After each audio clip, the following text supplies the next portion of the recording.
সারা দেশ থেকে এবং ঢাকা মহানগরীর লক্ষ লক্ষ মানুষ এখানে আসবেন। তাদের নামাজ, তাদের ওযু, তাদের অন্যান্য প্রয়োজন কিভাবে পূরণ করা যায় আমরা সেসব পরিকল্পনা নিয়েছি এবং আজকে কিছু ব্যবস্থা আমরা দেখলাম। আমাদের প্রস্তুতি যে সুষ্ঠু সুন্দরভাবে হচ্ছে, আমাদের বাস্তবায়ন কমিটি এটা নিয়ে দফায় দফায় বসছে। রাজধানী ঢাকা, পার্শ্ববর্তী জেলা এবং সারা দেশের জেলাগুলোর প্রতিনিধি হিসেবে অনেকেই এই জাতীয় সমাবেশে যোগদান করবেন। আমাদের কয়েক হাজার কর্মী বাহিনী বিভিন্ন ডিপার্টমেন্টের দায়িত্বে ইনশাআল্লাহ নিয়োজিত থাকবে। তারা তাদের জন্য সে সুব্যবস্থা ইনশাআল্লাহ করবে।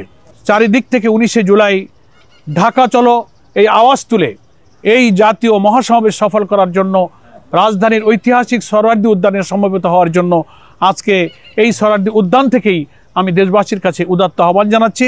আশা করি সময়ে সময়ে আমাদের এই কর্মসূচি এগিয়ে নিয়ে যাওয়ার জন্য দেশবাসীর কাছে আমাদের এই জনসভার যে মূল উদ্দেশ্য, একটি অবাধ, নিরপেক্ষ, গ্রহণযোগ্য নির্বাচনের উদ্দেশ্যে লেভেল প্লেইং ফিল্ড, নির্বাচনের পূর্বে প্রয়োজনীয় সংস্কার শেষ করা, মানবতা বিরোধী অপরাধে অভিযুক্তদের বিচারকে দৃশ্যমান করা, পিআর পদ্ধতিতে আমাদের জাতীয় নির্বাচনের যে দাবি উঠেছে সর্বমহল থেকে সেটা মেনে নেওয়া, জুলাই অভ্যুত্থানকে নিয়ে যে জুলাই ডিক্লারেশন, যে জুলাই সনদ, সেটা ঘোষণা এবং বাস্তবায়নের জন্য আমরা জুলাই বিপ্লবের প্রথম বার্ষিকী এই জুলাই মাসের মধ্যেই সেটা সরকারকে বাস্তবায়ন এবং ঘোষণার দাবি করেছি।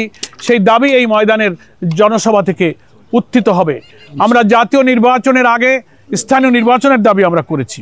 ইসলামী সংগঠন, অন্যান্য রাজনৈতিক দল, সুধী সমাজ, সুশীল সমাজ, সব শ্রেণী পেশার, ধর্ম, বর্ণ নির্বিশেষে নির্বাচিত প্রতিনিধির কাছে ক্ষমতা হস্তান্তরের জন্য যে অবাধ নির্বাচন, সেই পরিবেশ যেন নিরপেক্ষভাবে হয়। সরকার, নির্বাচন কমিশন, সমস্ত প্রশাসন যেন নিরপেক্ষভাবে মানুষের সকল সংশয়কে দূর করে নির্বাচন সুষ্ঠুভাবে পরিচালনার জন্য একটা লেভেল প্লেইং ফিল্ড, কোনো দিকে না ঝুঁকে সবার ক্ষেত্রে সমতার ভিত্তিতে যে গণদাবি উঠেছে এটা যেন নিশ্চিত করতে পারেন। এই লক্ষ্যে এই জনসভা সফল করার জন্য দেশবাসীর কাছে আমরা আহ্বান জানাচ্ছি।